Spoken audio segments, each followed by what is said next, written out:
Nora Davis was only 11 years old when she found out that her father was a serial killer. This man, he had 18 women, their dismembered hands, in a chest in his basement.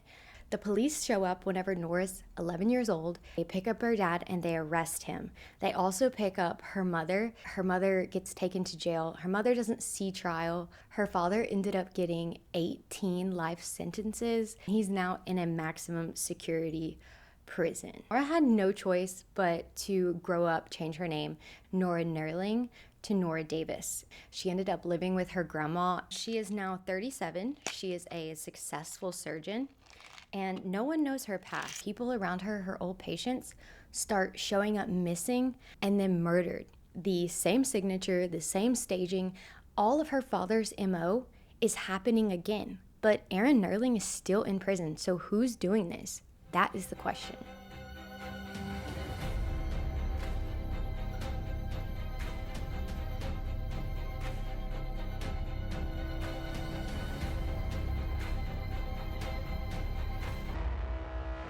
Hi guys, and welcome to my channel. This is Buried Secrets and I am Mallory. Here I do deep dives on thriller books, so if you're into that, then feel free to like and subscribe. I'm also making jewelry today, so we're going to be making this bracelet, this ring. Today's deep dive is The Locked Door by Freida McFadden. If you haven't read Freida McFadden, I suggest you do because her books are really fun to read. This does include spoilers, so if you haven't read the book yet and you're interested, pause this video, go read the book, and then come back. So we're gonna start with making the ring, and I have my ring mandrel. This thing is so freaking heavy. I'm just now learning how to do this, so I'm gonna be using the 20 gauge of copper wire, and I got this off Amazon. I'm gonna get about, I think, 8 inches or so. I'm gonna do about that much for my ring. And then I'm gonna pick my size and I'm gonna wrap it around. Nora never liked birthdays, but this one, turning 11, it stuck. So her and her mom, they were baking a cake. Her mom insisted on it. Her mom is a homemaker. She likes to make everything nice. Nora doesn't care. They could have went and bought a store-bought one and she would have been perfectly fine with that. And she brought up Nora having friends. Why don't you want to invite any of your friends over? Nora just kind of shrugged this off. Do you even have any friends? Nora, again, she just kind of shrugged this off. Nora really didn't have many friends. She had some acquaintances at school. Her dad's about to be home, and so she runs upstairs to get changed. But while she's on her way upstairs, she has to pass this door. It's a door to the basement. And every time she passes it, she always jiggles the door handle, like to see if it's unlocked. And it never is. She's kind of snooping around and she knows she's not supposed to. And then she hears her mom, "Aaron, you're home." Nora completely forgets about changing and she runs downstairs because her father gives the best gifts. Last time he gifted her a hamster, and so she's really looking forward to this, even though the hamster didn't really last a long time. This time he gives her a tiny mouse, and her mom, she takes a deep breath, and Aaron's like, "She's gonna be careful this time. It's gonna be fine." But her mom she doesn't really say anything. She just turns really, really pale. And Nora's super excited because now she has a mouse. I put this around, I doubled it, and then I put it around the stone like that. And then I'm gonna take these two pieces and I'm gonna wrap them around the sides. I think I'm gonna cut it, make it shorter just to make it easier to wrap. Anyways. So Marjorie Baker, she never stood a chance. She was not popular, but she was also not invisible. She got picked on a lot, and the other girls made sure that she knew that she was getting picked on. They weren't even discreet about it. They were just straight up bullies. The only time they weren't was like when the teacher was around. Nora didn't join in. She didn't join in with the other girls, but she noticed Marjorie. She noticed how she was uncomfortable. She noticed how people were being mean to her. There was just something about Marjorie that caught her eye. It wasn't friendship exactly. It wasn't sympathy either. It was just like curiosity. So one day, Nora, little freak, she followed her home. She didn't follow her home to like mess with her or anything, not to talk to her. She just wanted to see where she went. She just, I guess, wanted to see where she was living. And Marjorie's house was really small. Like, it was very kind of like run down. There was no porch light. There was no, I'm going to redo this. There was no sign of anyone waiting for her. Okay, so this is the 20 gauge wire, and I think I'm gonna do the 18 because it keeps bending too much, and I think it needs to be more stiff. We're at Marjorie's house right now, okay? So it's run down, no one there. There's no food. Marjorie just goes in. She finds like this bag of potato chips, and she sits down in her living room all by herself, and she eats these potato chips. It's pretty freaking sad. Nora sees everything, and it doesn't really tell you where her mind's at. It just tells you what she sees and what she notices about Marjorie and her life. Nora goes home, and she goes home to something very different. She goes home to her mother, who is so worried right now because Nora's late and didn't tell her. Where were you? I had to stay a little bit late for school. Okay, well, next time I need to know. You need to call me. Okay, yes, ma'am. Later that night, Nora walked barefoot down the hallway. Her house was really quiet, but not like the peaceful quiet. No, it was just like a really off quiet, like an uneasy quiet. Her dad had only just come back from this fishing trip, supposedly. Again, he's back to work, or so that's what she was told. The basement door was closed. The basement door was always closed. But this time there was a smell. Nora smelled something weird. It was like lavender, like maybe he was cleaning with lavender or something. But then she also smelled something like underneath that lavender, something almost rotten. She couldn't really place it, so she leaned in, she kind of put her head on the door, and then she heard a thump. I wouldn't say it was a thump, actually. It was like a sound, like she heard a sound, and whenever she leaned in closer, it was like almost like a muffled scream. Like at first she just thought, okay, maybe it was something in there that fell, or her dad wasn't home, so who or what is in that basement? Before she could move, her mom was right there. Something fell, she says quickly. Her mom is sketchy. Like, she always has an excuse. She never wants Nora to go by the basement. I personally think that she knows something. And I think that whenever they picked her up and said that she was in on it or she was guilty and she offed herself, I think that was some sort of guilt. Nora tries to ask, like, hey, let's go in there. Let's see what it is, because I definitely heard something. Her mom's just really snippy. Go upstairs. She goes upstairs in her room. She's rummaging through her backpack. We think maybe she's going to do a little homework, be a good little girl, but she doesn't. She opens her backpack and she pulls out this pen. And this pen turns into like this knife. She calls it a pen knife. Her dad gave this to her. Big surprise. He told her to use it for protection. She takes out this penknife, she takes out her notebook, she writes down a name. Marjorie Baker. So Nora's in this bar called Christopher's. She goes there a lot of times after work, and she orders an old fashioned, and there's this new bartender. He makes the best old fashions. Like, that is her favorite, and he knows exactly how she likes them. She gets her drink, she raises her glass, it tickles her lips, and then she feels like on the back of her neck this prickly sensation. Someone is watching her, and she knows it. That's whenever this man comes up. His name is Henry Callahan. It was one of her old patients. He walks over. She doesn't really know him whenever she first sees him, and then she recognizes him. He comes up all loud and obnoxious. Dr. Davis! And he's super loud. He's super talkative, and he leans in. Let me buy you a drink. And he's telling everyone, she saved my life. She's amazing. She's a miracle worker. And just going on and on. But Nora's had a long day, and she's tired, and she really doesn't want to socialize. She calmly just declines and says, I think I'm going to head out. I've had a long day, And it's like she took something from him because he absolutely deflates. Like, not dramatically, but enough to make it awkward. He just is rude to her and like, how dare you not take this drink I'm offering? Like she owed him something. I don't know. It was poor Nora. And so it made her really uncomfortable and she left. Henry Callahan was not welcome at her clinic again. At all.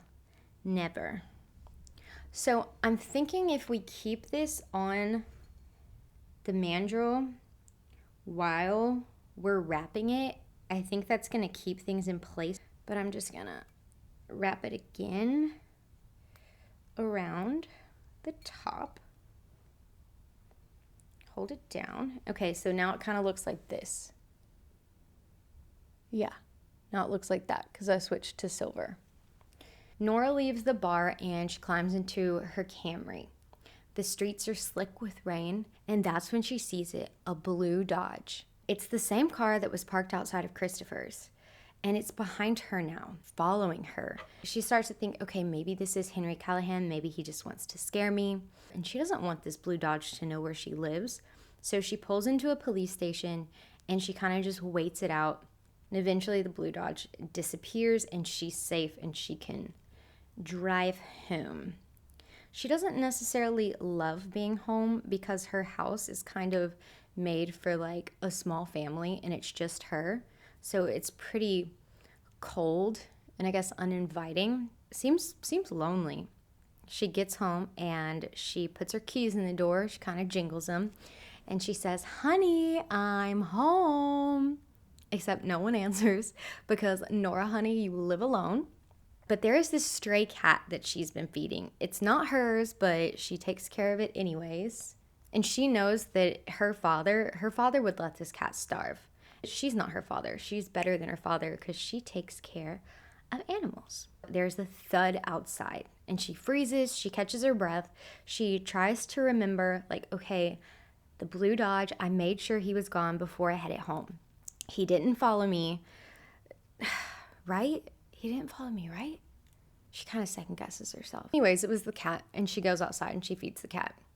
She's really curious about the Henry Callahan, so she looks him up and she wants to know where he lives. Like, maybe this car was going the same way. Like, she's trying to rationalize it. She sees that he lives 10 minutes away. She has a ton of mail that she needs to go through. She gets catalogs and bills, and then that's when she sees it. It's a letter from the prison, her dad. He has written her every single week since he was taken away 26 years ago. At first, her grandmother used to get them. She would get them and she would like hide them or throw them away. And now that Nora moved out, lives on her own, and her grandma's no longer alive, comes straight to her. But she never opens them. She takes it and she rips it up immediately. Happy anniversary, Dad. So today was the day that made 26 years on the date that Aaron Nerling was arrested. Her last surgery ended late, and Philip, he's the guy who owns the surgical clinic with her, and he's fine. He's a good business partner, I guess I would say. So he walks in and he's already poking fun at her. Gotta pick up the pace, Dr. Davis. Some of us have charm and speed. Nora just rolls her eyes. Like, what would you do to that? Like, okay, appreciate you, man. And so he's annoying for sure, but he's reliable and he gets her. So Harper, their new assistant, she's already smoothing things over with the next patient, Mr. Kellogg. And he's high-strung and he's kind of like a fussy little man. Harper's good. Harper got hired by Philip because she was pretty. Nora thought, he's just hiring her for her looks, but it turns out Harper's like super reliable and Nora really likes her. So Harper goes up to Nora and she's like, "Don't worry, I told them that you had an emergency come up." Thanks, Harper. So inside the room, Mr. Kellogg is exactly what you'd expect. Short-tempered, irritated, but his wife, Miss Kellogg, she's super, super quiet and sweet and apologetic. "I heard you had an emergency. Is everything all right?" "That's not your business." Nora doesn't flinch. And it's got to be awkward watching a husband and wife fight. And that's when she sees it. On Miss Kellogg's left eye, she sees a big bruise. While she's finishing up with Mr. Kellogg, she scribbles on a gauze pad that she was going to throw away. Is he hurting you? Miss Kellogg just motions no. Nora doesn't believe her, obviously. So hours later, the office is nearly empty. Philip's packing up for a date. Tell me it's not Harper, Nora teases. Relax, she's too smart for me. Too young, you mean? You work too much. Why don't you come out with me and I can be your wingman. We can find you someone. She just waves him off. Go fall in love with someone new. Okay, so this is the ring. We created. So this is the ring we created. I think it looks pretty dang good. Yeah, I think it came out pretty dang good. I would wear it. Okay, now let's move on to our bracelet. I'm going to use this copper and silver, and I'm going to use a drill, and I'm going to weave them together. Whenever she finally goes to leave, she sees Harper. She's still there. Nora's usually the last one out, but she sees her there, and she's reading a biology book. Nora has like this motherly instinct towards Harper, and so she gets really excited. She's like, oh my God, are you studying biology? Yeah, but I'm about to head out because I have a date tonight with her boyfriend, Sonny. She thinks he's gonna propose. I'm so excited for you. It's gonna happen. You have to show me the ring tomorrow. Off she goes to her date to be proposed to, which is really exciting. So I'm gonna double this up like that. And then I'm gonna put this piece on the drill, and then we're going to spin. All right, so this didn't come out perfect, but I think it's good enough.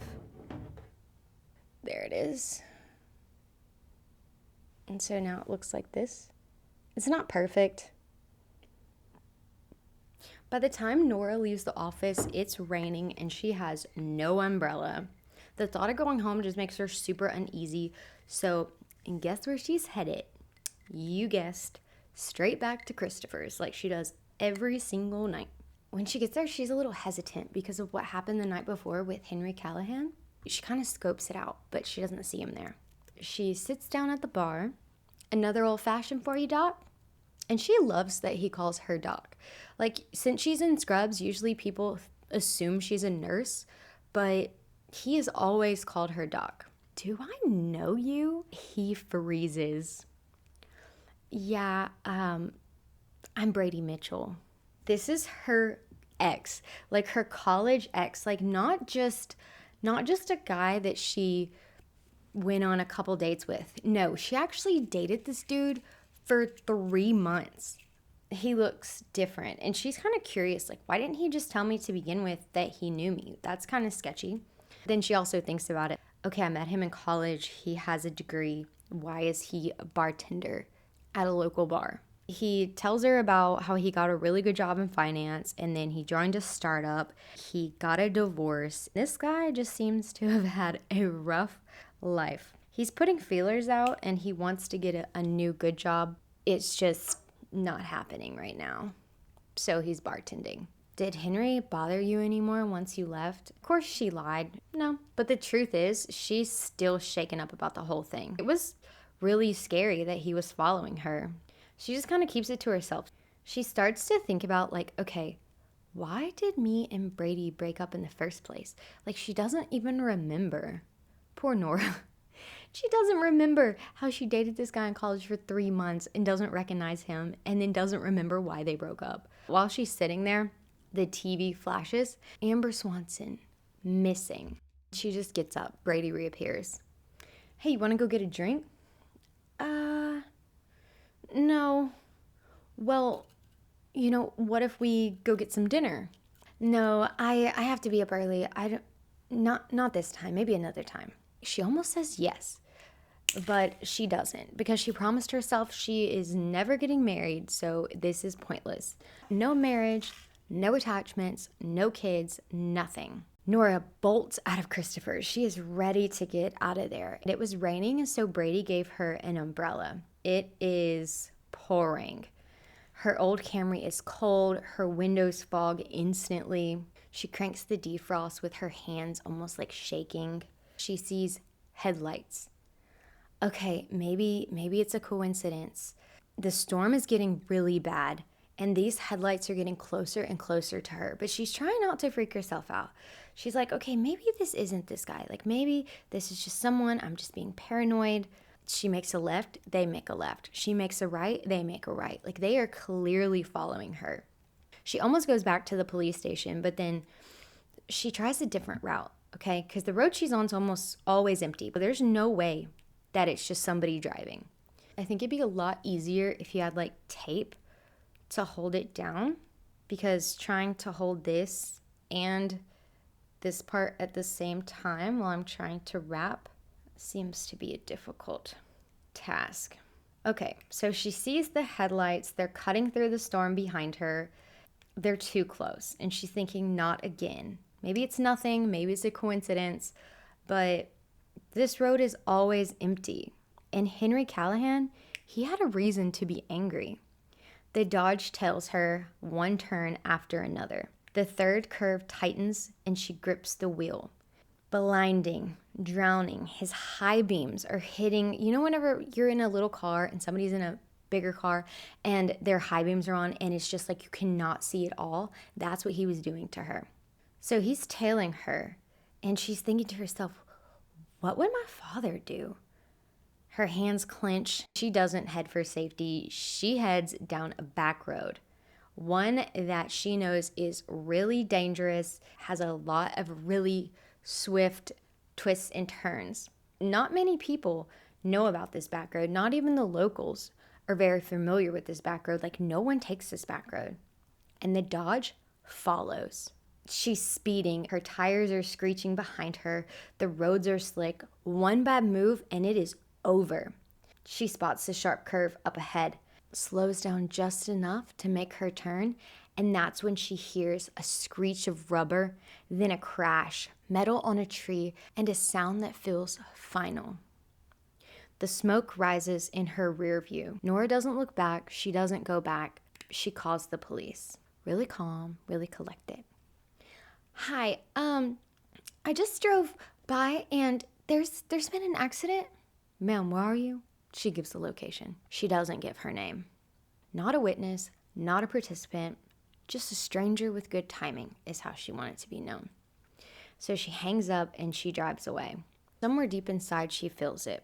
The weight of his life, whether he lives or dies. She thinks to herself, maybe the apple doesn't fall far from the tree. Her house greets her like a ghost, quiet and empty. Honey, I'm home, she says out of habit. The echo makes her wince. She wonders, is Henry alive right now? Is he lying in a ditch? Is he in an ambulance? A twinge of guilt rushes over her, like she's starting to feel a little bit guilty. But she wasn't the one chasing him. He was chasing her. If he didn't want to get hurt, he shouldn't have been chasing her, right? Still, she didn't stop. She didn't give him the Heimlich. She didn't try to save his life. She just kept driving. I mean, at least she called 911 though. Nora heads to the basement. Now she just needs to do something to get her mind off of everything. So she goes downstairs to get her laundry out of the creepy little basement she has. If all of this happened with me and my family, I do not think I'd buy a house with a basement, especially one like hers. Hers is unfinished. It just has like this single light bulb. The walls are just concrete and it's super sketchy. When she had a housewarming party, Philip came over and he told her that it basically looked like a dungeon. While she's downstairs getting her laundry, that's when she smells it. Lavender. She's like, I don't know what's going on, and it freaks her out. She grabs her laundry and she bolts back upstairs. Poor Nora, she has all this PTSD, but I mean, who wouldn't with a father that was murdering women in your basement while you were growing up as a child? She goes upstairs, she feeds her cat. She feeds the cat. She makes it very clear that this is not her cat, that she is just taking care of something, unlike her father. She's very adamant that she's not like her father. She pets It's warm fur, and it just kind of like comforts her a little bit, you know, to have an animal there. Even though she says she doesn't want the cat, I think in a way it makes her feel a bit safer. Should I bring this cat inside? And then she's like, no, what am I thinking? She closes the door and she locks this door tight. Cat ain't coming in. She wakes up the next morning. She's feeling good. She got to sleep in until 7 a.m. She hums while she's getting dressed. She picks up coffee for the entire office. Whenever she gets to the office, she comes in and she's really excited. Coffee! And the mood is not it. She did not read the room. Everyone looks so upset. Harper is at the front desk and she is crying. What happened? He didn't propose. He broke up with me. Do you want to go shopping on my credit card? Harper gives a little laugh. So at least Nora got something out of her instead of her just sitting there crying. I think it makes Nora uncomfortable to see people feel their emotions around her. Nora has 5 minutes to spare before her next patient comes in. She's really curious about what happened to Henry Callahan. So she Googles and she sees man in critical condition during high-speed crash. There was no name, there was no photo, it just said man in critical condition. And Nora's starting to feel a little bit guilty again. It's all my fault. Her brain wants her to think. A knock at the door startles her. Harper peeks in. Dr. Davis, there's a police officer here to see you. Nora freezes. Send them in. Her voice doesn't sound like her own. Dr. Davis? Detective Ed Barker. A cold chill runs down her spine. Do you know Amber Swanson? Amber? Yes, she's a post-op patient. Sweet, young. She was found dead this morning. She's dead? Nora's body stays still, but her stomach drops. When was the last time you saw her? 3 weeks ago, at her checkup. And where were you 2 nights ago? Are you interrogating all of her doctors? Well, when we found her, both of her hands had been removed. Her throat tightens. It's like all time has stopped. Hands? Just like his victims. But he's in prison. I have nothing to do with this. But you're his daughter. I won't say anything else without a lawyer. Well, if you can think of anything at all, call me. He leaves. Nora doesn't move. Not for a long time. She finally picks up her phone and she searches Amber's name. The picture appears. Her dark hair, her blue eyes, the same picture she saw on the TV the other night. There they were at it again, the girls at school, whispering, giggling like it's the funniest thing they've ever heard, making fun of Marjorie Baker. Nora hated it. She hated that these girls did this to her. She didn't say anything. She didn't laugh either. Instead, she picked up her lunch tray and she walked over to Marjorie and she sat across from her in the cafeteria. Did they tell you to come sit by me and make fun of me? Did they put you up to this? Was this a prank? No. Nora shook her head. For a second, they just sat in silence, kind of awkward silence. Nora leaned in. Do you want to hang out after school? Yeah. But the thing is, you can't tell anyone.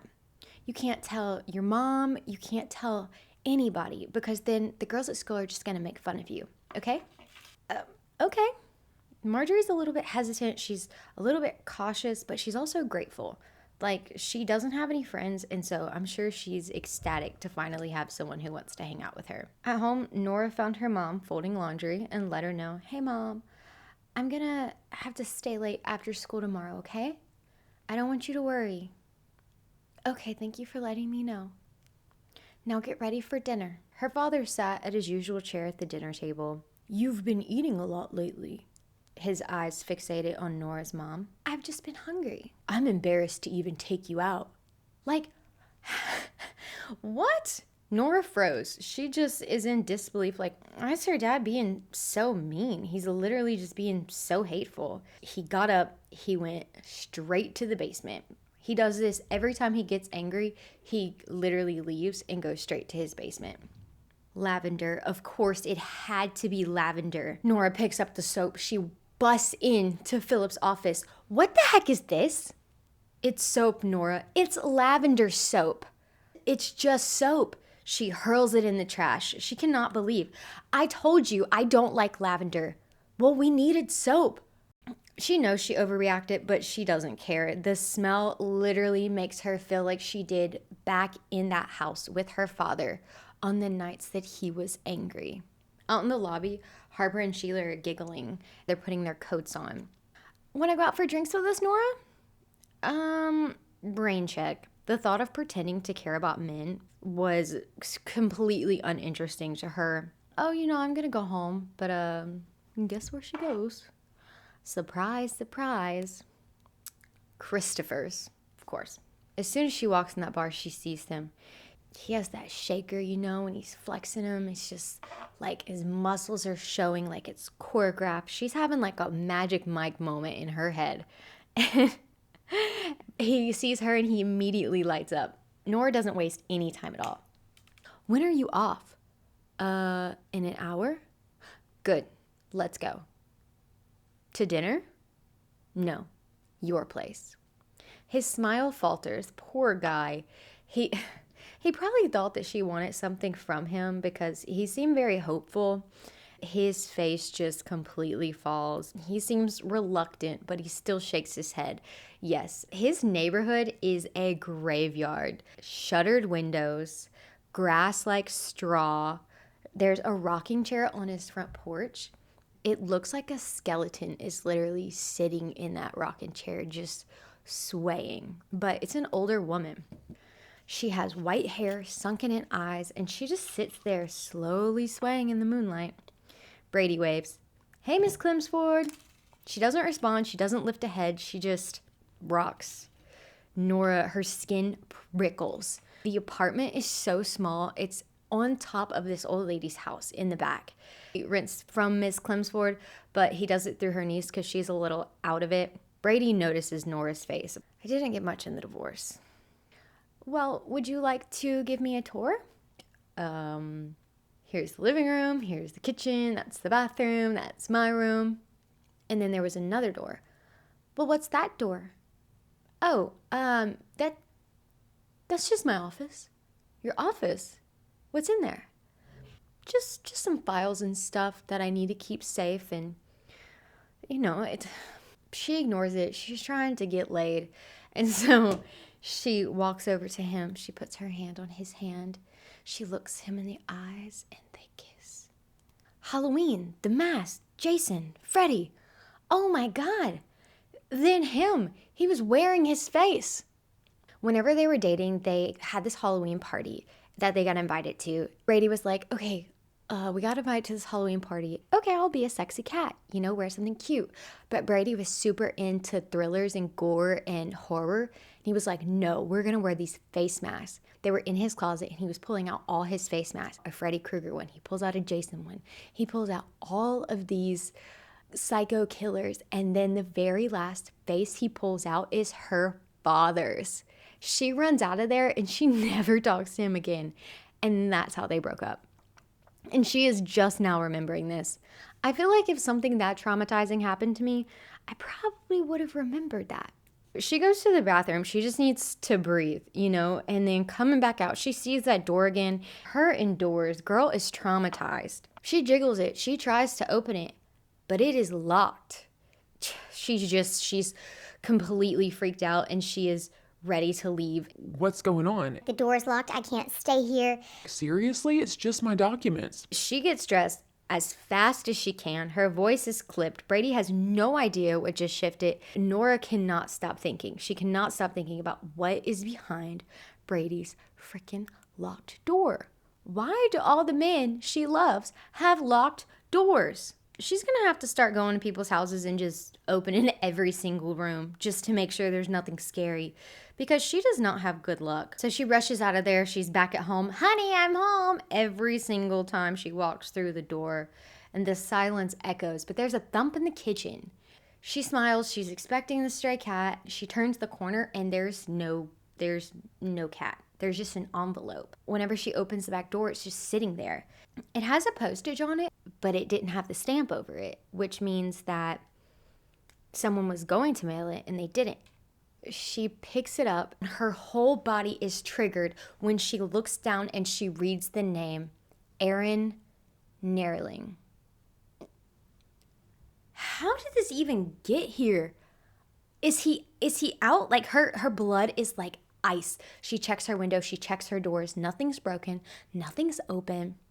She runs to her laptop and she immediately Googles her father and she's like, okay, if he would have gotten out of jail, they would have let me know, right? She considers calling Detective Barker just to let him know, but then she's like, okay, he'll ask questions. He already thinks I'm suspicious. She looks at the envelope, she stares at it, she does what she always does, and she ripped it in half. I would have opened that up because, oh my God, would you have opened that up? Especially with no release, no transfer, he is still in prison. Yeah, I'd be pretty freaked out. Poor girl, who even knows how she slept that night? Now she's in the grocery store because she has some time before work and she really needs to get some new soap because she threw all the lavender soap out. No, that is not staying in her clinic. She's looking for something like neutral. I think she ends up getting like some kind of vanilla or something. She's reading the label. She almost bumps into an old lady. She looks really familiar. She takes a step back, takes her a second, and then she gets it. Miss Clemsford, the woman on Brady's porch. Nora freezes. I made this bracelet huge. This is what I got. See? You're Brady's new girlfriend, aren't you? I'm not his girlfriend. Miss Clemsford leans in. Her breath is sour and her voice is sharp. You need to be careful. Excuse me? He's dangerous. Nora, she knows this woman's kind of crazy and, she feels a little off about it, but she's like, this old lady is kind of senile. But Miss Clemsworth, she doesn't stop there. I hear women screaming from his apartment at night, crying and begging. So, given Nora's, history, that is terrifying to her, but she also keeps in mind trying to be rational, like, okay, Brady's not that kind of guy. I freaked out. I'm never going back there again, so it doesn't matter. I'm just going to ignore this lady. That's when a younger woman comes up and rushes over. It's her niece. Remember the one that Brady actually rents from? That niece. I'm so sorry. She gets confused sometimes and she says strange things. She guides Miss Clemsworth out to the register. She's still apologizing. Nora's standing there. The chill hasn't left her spine. It's just his slasher movie, she tells herself. That's what it's got to be, There's no way that he has women up there. There's no way that he's like my dad. There's got to be some kind of explanation for this. Still, she grabs her soap. She heads for checkout and it's not like I'm ever seeing him again. Nora is constantly checking the news. First thing in the morning, last thing at night. Sometimes in the middle of the workday, she's looking for updates on Amber Swanson. Nothing. No leads, no suspects, no footage, no visits from Detective Barber. A part of her is relieved, and the other part not so much. She avoids Christopher's, she avoids Brady's, anything that has a link to either of them, she is just not there. She can't handle that right now. She's in the exam room when she gets a knock at the door. Detective Barber is here to see you. Nora's stomach drops. She was literally just thinking, I haven't heard from Detective Barber. Maybe things are, She steps into the hall. They go into her office, and Barber is waiting. His shoulders are squared. His face is grim. There's no small talk. He just gets straight to the point. She thinks it's about Amber Swanson. But no. There's been another murder, he tells her. Who? Shelby Gillis. Nora knows the name. This was another patient of hers. It's the same signature. The same hands cut off. The same MO as Aaron Nerling. And Nora can't move. She can't breathe. It's like it isn't random anymore. And Detective Barber thinks it's her. Then one day,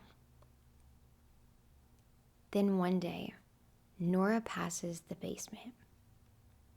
The basement that's always locked. The basement that her father never lets her go in. And she knows, okay, this is going to be locked. It's always locked, but she tries anyways. But this time, it opens. She makes her way down there, and there's not much light. There's just like a creepy little light bulb that she flickers on. And the basement is creepy. It smells like chemicals. It's damp inside, but she noticed there's no furniture there. There's no woodworking. And she looks around, and the first thing she sees is the tool bench. And she's like, okay, there's a saw. That makes sense. There's a hammer. That makes sense. But there's also a knife. What would my father be doing in a basement with a knife? She sees a big bottle of bleach, and then right next to the bleach, she sees a huge can of fresh lavender. The scent hits her, artificial, sweet, but underneath it smells weird in there. The tool bench, it's like covered in something brown. Does her dad use stain? Like, is he working on something and is he staining it brown? Something's off, okay? There's no broken shelves. There's no chairs. There's nothing that looks like it's on the floor, nothing that fell. So what is that noise? And what is he doing down here? There's really nothing down here. And that's when she hears it. A sound, a thud, a muffle, a human. Her eyes scan in the dark. There in a faraway corner, she sees something bulky. Okay, she's like, is it a box? And she inches a little bit closer, but there's a sheet covering it. She moves forward, she walks towards it, and it's like she's not even in control of her own legs. Like, I'm sure she's terrified. I would be so scared if this was me. She pushes back the sheet just a little, and beneath is a metal cage. Bars. And inside, a single, terrified, blue eye staring into her soul. Hello, Nora. She turns around. Her father is literally on the stairs. Aaron Nerling is halfway down the stairs. The light catches his eye. It's metallic, gleaming. Nora stumbles back. She's trying to catch her breath. I'm sorry. The door was unlocked. I didn't mean to. He walks down slowly, casually. He's very calm, cool, and collected kind of guy. You were curious. His voice almost sounded like he was pleased with her. So, what'd you think? Nora can't speak. She can't breathe. You understand me. You always have, Nora. You're like me. I knew if anyone in the world were to understand this, it would be you. Okay, so we have this ring. We're going to make another one. We're going to try to see if we can make the copper one. Nora shivers, but it's like her dad wants her to join in. He's saying how they're just alike. There's so much I can teach you. Do you want to be taught, Nora? And Nora nods. She doesn't mean it, though. I don't think she means it. He leads her back upstairs. Whenever they reach the top of the basement, he closes the door behind her and then locks it. Nora stands on the other side, frozen, alone, confused. She just found a lady in her basement. That's terrifying and confusing. Nora doesn't want to go home. She keeps seeing Shelby Gillis's face everywhere, okay? Smiling at her last appointment. She was a super sweet girl. She was alive, and now she's not. Why? Who would do this? Why is someone doing this? What was the reason? And then she reminded herself, her father didn't have a reason. Nora looks just like her dad. Luckily, she's a woman. Growing up, her grandmother used to say, "You have the devil in you, Nora." If she were still alive, she would probably think Nora was the one killing off all these women, which is absolutely terrible. Can you imagine your grandmother telling you that? Nora's freaked out, so she runs in the back and she gives Harper a syringe and tells her to use it for protection, which is kind of funny. Harper kind of looks at her like, what are you talking about? Like, what is going on? But Nora's patients keep dying one by one, getting picked off, and Nora doesn't want it to happen to Harper. Harper takes it kind of reluctantly and promises her that she'll get some pepper spray. Because Nora has like this motherly instinct or something towards Harper. She can't explain it, but she just feels like very protective of her. Nora finally shows back up at Christopher's. I guess she's done with hiding from Brady, and she kind of sneaks in and takes a peek, and there's a new bartender there. So she's like, okay, I'm safe. But she doesn't sit at the bar. She goes and she sits at a booth. While she's sitting there with her old-fashioned, as usual, Brady appears. You want some company? Honestly, with the day that she's had and everything going on with her patients, yes, she allows him to sit. She does not want to be alone. She goes back to his place. I don't understand, Nora. Like, you were so scared, you literally ran out there. But now you're like, okay, yeah, let's go back, sure. Whatever you want to do. It feels different. They order some pizza, they watch some TV, and they're just really getting along. She tells herself, okay, I was being crazy about the locked door, and it's none of my business what he does in there, and Brady's not like my father. I need to stop acting like every single guy is like my father. It also helps that he tells her that he's not into slasher films anymore. So she's like, okay, no longer obsessed with my father. Wonderful. That's whenever the news comes on. Shelby Gillis, and they're talking about how both of her hands were removed. Nora gets really tense. She gets really rigid, and Brady nudges her. Hey, you remember the handyman? You remember that freak? He used to do that to his victims. Don't. What? I'm sorry. It's just a story. I'm leaving. She gets up. She's grabbing her bag. What? You can't leave. He's trying to joke with her like, no, you can't leave. I just ordered you pizza. Nora is really fussy. Why can't I leave? Like, she's very guarded. She's very, like, concerned that people are out to get her. Well, if I knew you were leaving, I would have put onions on my pizza. And so she's like, okay, let me lighten up. She giggles and she stays. But no more news, she tells him. It's still bothering her, though, that locked door. So whenever she gets up to go to the bathroom, she's like, you know what? I'm just going to open it. I mean, what's the worst that can happen? He said it's an office, and I just need to see for myself, and then I can stop losing my mind.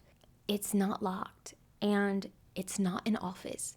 It's a bedroom. There's a twin bed, a dollhouse, tiny shoes lined neatly. It smells like flowers. Nora stares, and then she feels his breath behind her, and she jumps, and there's Brady. He's watching her. Tell me what this is.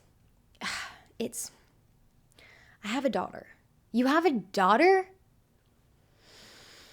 Yeah, her name's Ruby. I didn't tell you. I didn't know how, I told you a messy divorce and there was a whole custody thing. I didn't know where me and you were going. Nora doesn't respond. She walks out. She climbs in her car.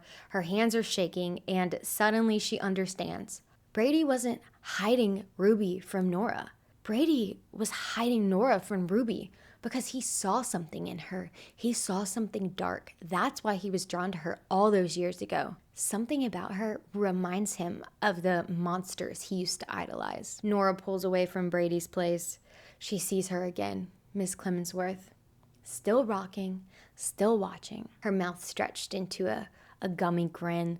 The creak of the chair just rises and falls. Nora doesn't slow down whenever. She doesn't look back. She just hightails it out there.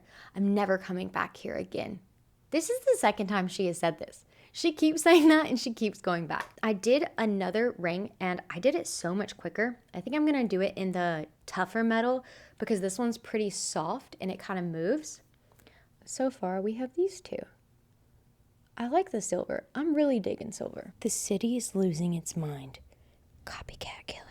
Bum, bum, bum, bum. There are headlines on newspaper stands, newscasters, drones all over radios, phones. Every few hours, it feels like there's another victim, another severed hand. The handyman lives. Nora walks to work, her head down. Her shoulders are tight. Her jaw is locked. Here are my clippers. I could not find them. She sees Harper first, her eyes wide and worried.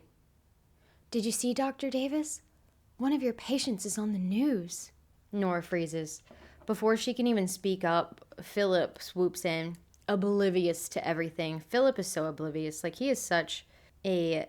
Silly little goober. Harper didn't even know about the handyman. He laughs. He chimes in. Great. But you were there, right? You remember. You were old enough. He was from Oregon, right? Aren't you from Oregon? No? It was too sharp. It was too fast. So she sounded very, very guilty. Philip raised an eyebrow. "But I read on your resume, and your resume said that you were from Oregon. I have a patient. I have to go." And then she bolts it out of there. Sheila knocks on Nora's door. "You've got a patient." But she doesn't look like a patient. More like a reporter. So when Nora goes in there, it's not a patient. It's not a reporter. It's Amber Swanson's mom. The first girl that was murdered. "I know who you are." You're Nora Nerling.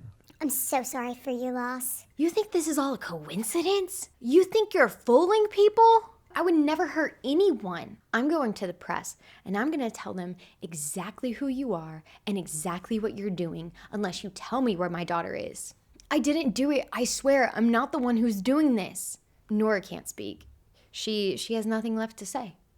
After everything she saw in the basement, Nora doesn't sleep that night. Every time she closes her eyes, all she can see is the cage, the eye, and smell the rot. At dawn, she pads barefoot to the basement, tries the knob, and of course, it's locked. She presses her ear against the door. She doesn't smell anything. She doesn't hear anything. It's just a faint scent of that lavender. Every morning, Nora usually turns on cartoons just to kind of get her day started. I mean, she's 11. But not this morning.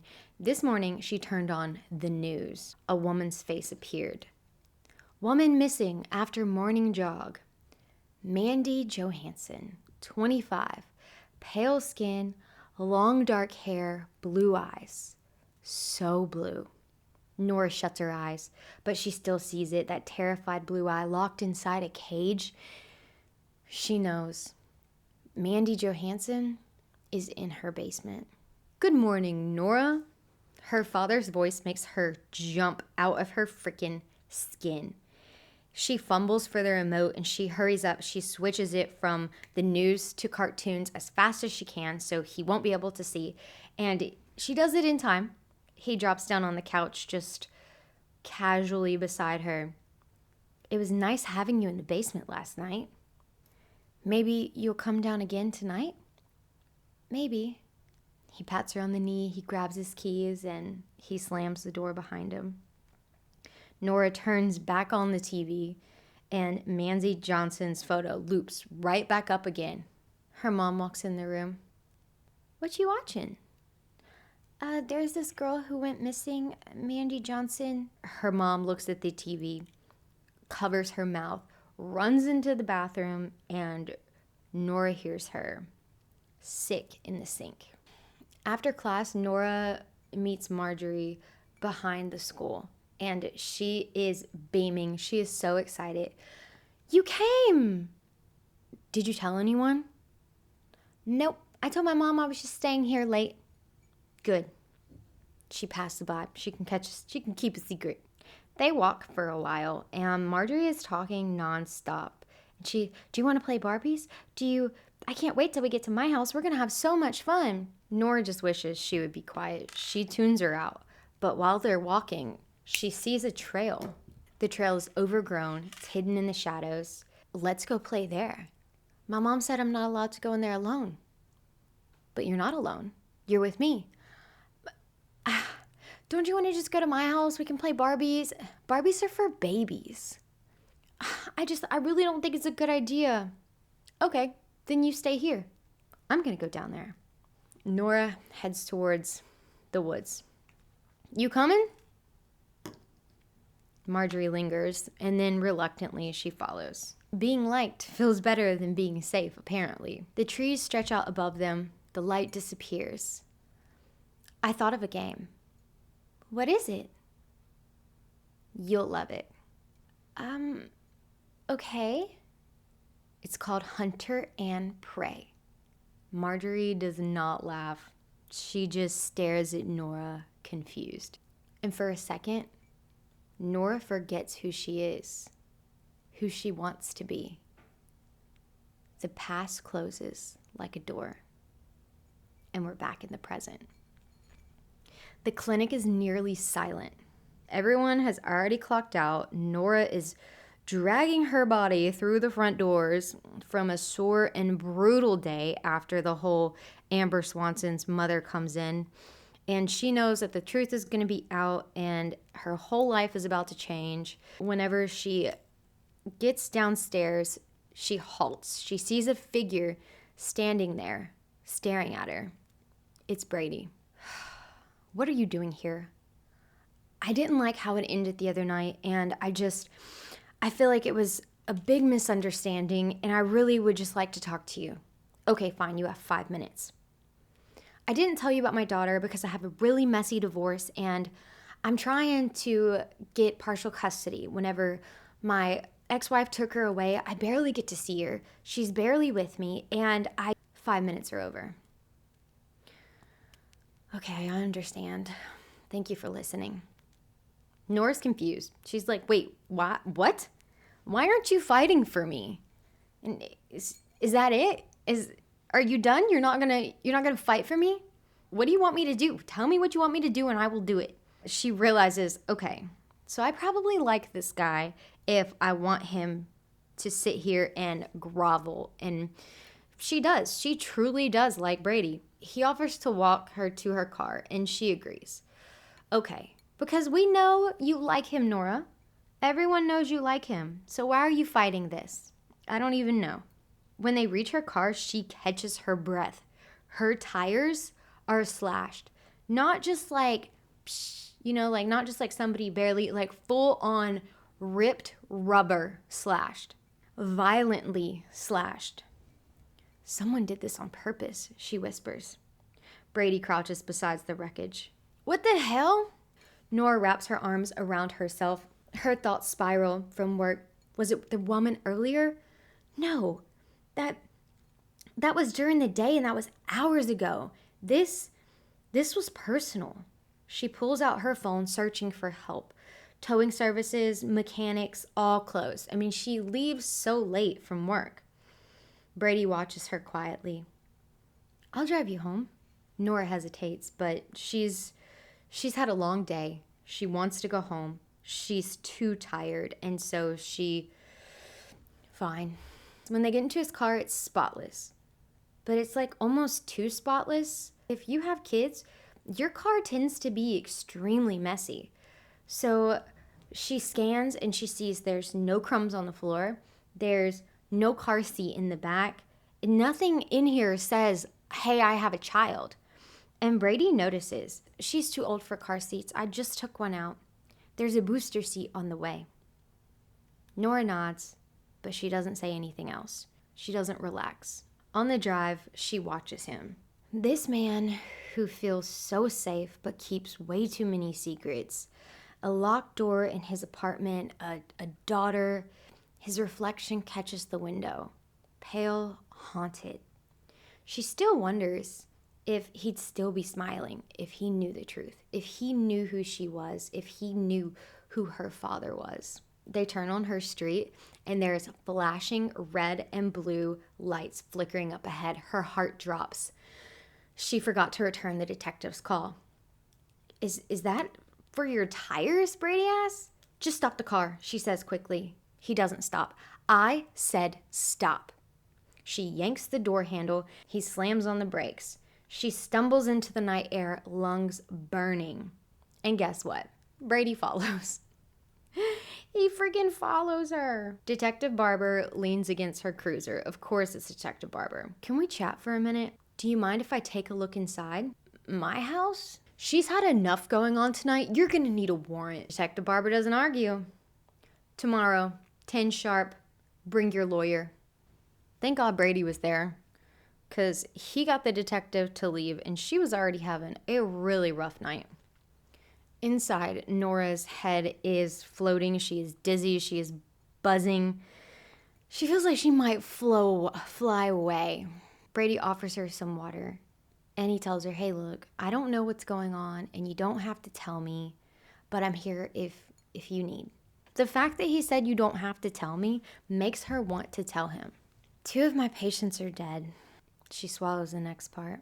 The same injuries, the same MO that my father is known for. Brady tilts his head. He is not following where she's going with this. My father is Aaron Nerling. Yeah, okay. You're joking, right? He's laughing until he notices how serious her face is. And then he turns so white. He looks like a freaking ghost with how pale he turns. It's true. My name is Nora Nerling. So, did you do it? I'm not like him. But you're a surgeon. You cut people open for a living. You should go. Brady, he usually has something to say. He usually wants to solve a conflict right then and there, but he doesn't argue. He stands up, he gets in his car, and he hightails it out of there. Nora's feeling horrible, and she knows, okay, there's the one person who won't judge me for being me, and that is her little kitty cat. She opens the door, she brings out a can of cat food, and she's petting this sweet little cat, and before she knows it, it runs inside her house, and she is freaking out. She sees that it's on her couch, and she tries to go and grab it, but as she's going to grab it, she can't. She starts shaking. She feels uneasy, like if she picked it up, she would completely crush its bones. Like it was too fragile for her to touch. She can't ask Brady to help her because she just scared him and he left. So she calls Philip, and Philip shows up, and he's like, oh, if you wanted me to come over here for a booty call, then you could have just asked. And then he notices Nora is not in a good way. He sees the cat, he tries to help her with it, and then the cat runs off. But it was more than just the cat that Nora was going through. Philip talks to her a little bit. Is this you having a breakdown? Nora doesn't answer. She just cries. She's had a hard time, and she is just bawling her eyes out. She says that she needs help, and she asks if he knows a criminal lawyer. He kind of is curious, but he doesn't overstep. He just tells her that he will find someone and he'll get back with her. He thinks he has someone in his contacts. He was kind of just a shoulder for her to cry on. He did make her feel better, and she wasn't too worried about the cat. Now that the cat is out of sight, it's not bothering her as much. Philip leaves, and a few minutes later, she gets a ding on her phone, and it's the lawyer's contact. Now she has to find this freaking cat. She's looking all around her house, and that's when she sees it. The basement door is ajar. Got you. She opens the door. A draft creeps out, stale and damp. She inches closer, pushes it open with 2 fingers. So she goes down to the basement. She flips the switch, a dinky little light switch. The light bulb is out. There is no light. Luckily, she has her phone. Even though she doesn't get service down there, she can still use her flashlight.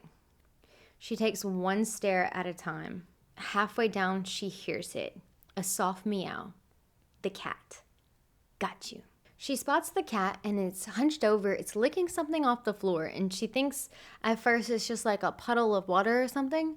But as she gets close, she beams her light from her flashlight into the puddle, and she notices, okay, this has a color to it.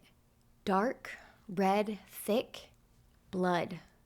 She crouches down and she touches it, sticky, and she feels it. It's fresh.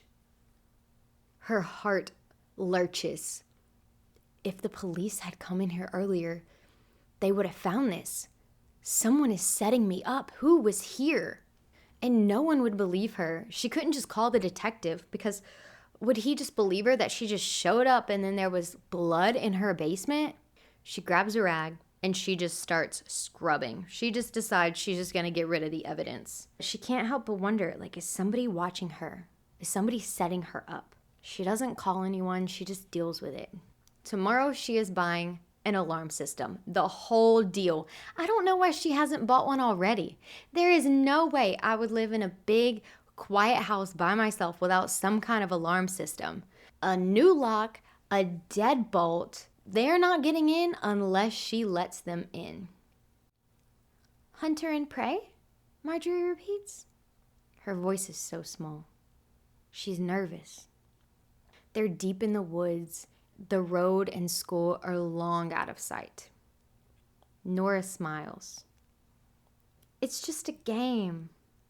One person runs, and the other one catches. Marjorie glances back the way they came, back towards the safety of the trail. She doesn't move. Nora leans in with a soft voice. Don't worry, it's fun. You just have to take off your shoes. Marjorie blinks. What? My shoes? Well, that's the rules. Animals don't have shoes. Oh, and take off your socks as well. Marjorie hesitates. I don't really think I want to play. How about we go back and play with Barbies? Marjorie, I don't want to play with your stupid Barbies. Those are for babies. Come on. Don't be such a baby. No. Marjorie wants to be liked so bad. So she slowly pulls off her shoes and then she takes off her socks. There's hard rocks underneath her feet. The ground is hard and cold. There's things poking at her. Nora's smile widens. That's better. I'll count to 60, and then I'll come find you. Marjorie's still standing there like, what am I about to get into? Go on. Run. Marjorie bolts. I know her feet are killing her. Like, she is running on rocks and gravel, and she's barefoot, she's clumsy, she's slipping, her breath is ragged. Nora watches her. She doesn't even move. And she's like, you know what? I'm going to give her another 60 seconds because I want a challenge. So she's counting. And when time is up, she pulls out a pin. Her penknife. She opens it up. She looks down at the blade. She touches it with her finger and it draws a little blood. It's really sharp. Because after all, what's a hunter without a weapon? So if you enjoyed my story and you're into things like this, then make sure to like and subscribe. And what do you guys think? Is Nora more twisted than she's letting on? Find out next Thriller Thursday with a new episode of Buried Secrets. Bye, guys.